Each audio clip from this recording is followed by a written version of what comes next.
es más bien cuestionar cuando algo no está claro y muchas veces confunden el cuestionar con el atacar. Entonces, bueno, nada más esa precisión. El tema de Genaro García Luna, bueno, pues sí ha sido tocado a nivel nacional, es un asunto de interés y precisamente lo que mencionaba en el tema de seguridad, México todavía, como usted ya lo había reconocido anteriormente, pues está registrando días históricamente con mayor número de homicidios dolosos. ¿Cómo han tratado el tema y qué estrategia están, sabemos que por supuesto es prioritario el tema del COVID-19, pero qué estrategia van a aplicar en el país pues para combatir esta situación? Pues estamos trabajando todos los días. Ese es un problema muy grave, heredado de la época de la corrupción, desde la época de García Luna y de todos los posteriores. Y es un asunto, en efecto, muy lamentable, grave. Pierden la vida muchos mexicanos diariamente. Estamos atendiendo eso todos los días, haciendo todo nuestro mejor esfuerzo,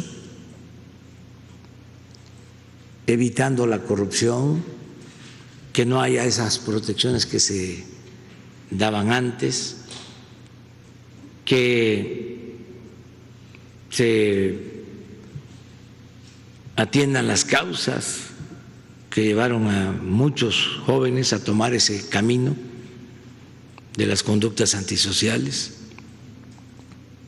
Estamos pues desplegando toda la estrategia para tener presencia con la Guardia Nacional en todo el país.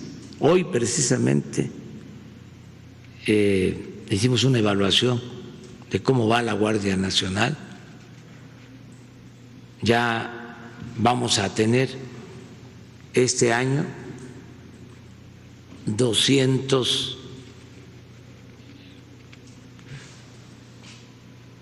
centros o coordinaciones de la Guardia Nacional en el país, de las 266 que programamos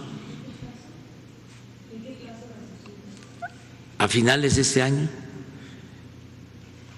Ya tenemos 160, empezamos con 150 este año, ya se crearon 10 más, 160, y se van a tener 40 más, vamos a tener 200, se está incrementando el número de elementos de la Guardia Nacional. Aquí, en este acuerdo, se establece que continúa el programa de Guardia Nacional, no tiene ninguna limitación presupuestal, al contrario, van a tener como 3,000 millones de pesos adicionales este año. Entonces, estamos atendiendo eso, que en efecto es un asunto muy grave, nos duele mucho, porque aún en este tiempo de la pandemia no cesa la violencia. Nada más que pues estamos atendiendo lo de la pandemia y también lo de la seguridad y todo.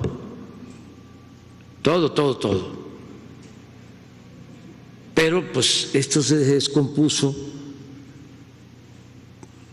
yo lo he escrito y lo he dicho, desde el fraude, desde el 2000, del 2006. Ahí se agravó la situación,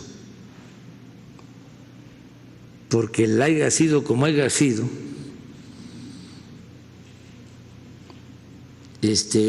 llevó a que se buscara la legitimidad con medidas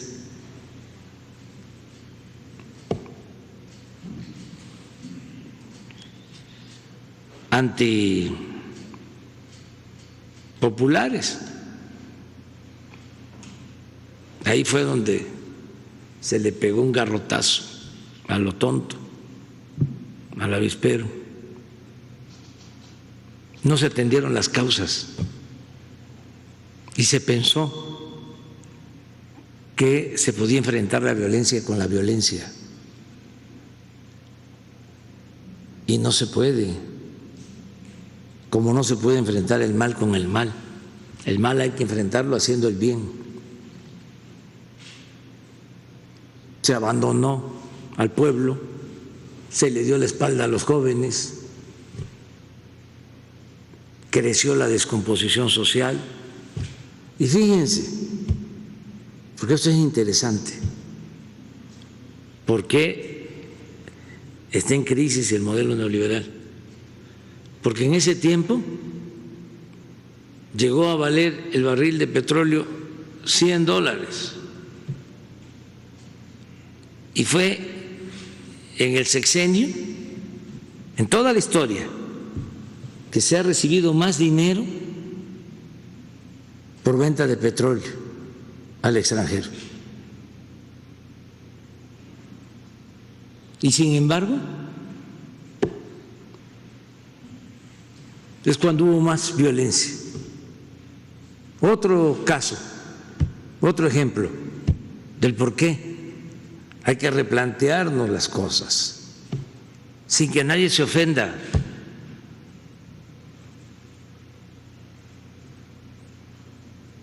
Guanajuato,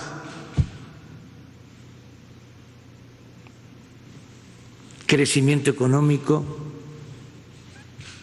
plantas ensambladoras, maquiladoras,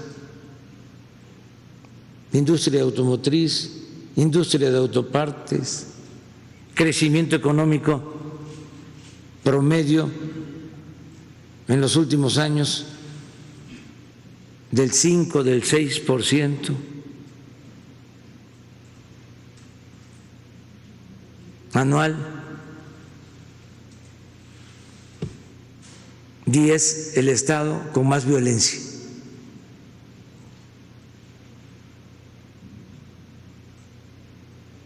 Entonces,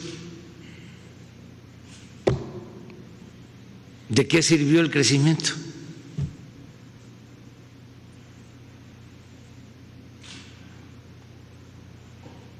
Lo lógico sería que si hay crecimiento y hay generación de empleo y hay buenos salarios, pues tiene que haber menos delincuencia. Entonces, el crecimiento económico no es un factor decisivo para el bienestar del pueblo. Esto tiene que verse de manera integral.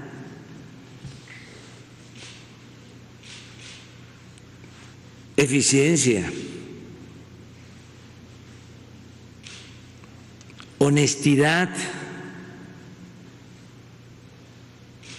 que es más que la honradez, como la cultura es más que la educación.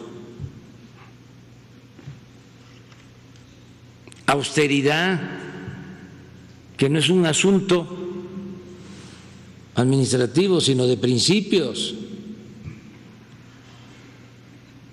Si un funcionario ve hasta normal ir a jugar golf en un helicóptero, pues imagínense.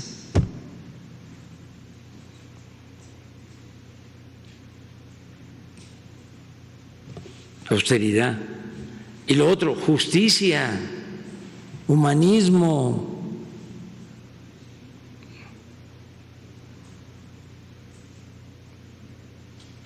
el derecho a la educación, el no concebir, como lo pensaban, que la educación era un privilegio y no un derecho del pueblo. Hay estados en Guanajuato en donde el crecimiento de la educación privada fue mayor que en otras entidades, porque prevaleció esa idea. Todo es pago de colegiatura. No estoy en contra de la educación privada. El que tiene para pagar una escuela privada está en su derecho, pero el Estado está obligado a garantizar la educación pública, gratuita, de calidad, en todos los niveles escolares. Una vez en una gira llegué a un municipio en Guanajuato donde no había una preparatoria pública, a la cabecera municipal. ¿Por qué? Era poner al mercado la educación como si fuese una mercancía. Eso es neoliberalismo, eso es a lo que me refiero, eso es lo que está fracasando, eso es lo que llevó a la crisis de México. Entonces, qué bien están pasando todas estas cosas para replantearnos las formas de gobierno y no dejarnos apantallar y perder nuestra soberanía aceptando recetas del extranjero o una política antipopular, entreguista, que perjudique, como ha sucedido, a nuestro pueblo. Pero es muy interesante el momento que estamos viviendo. Y yo pronto quiero decir que va a ser un momento estelar de la historia de México, el que nos está tocando vivir.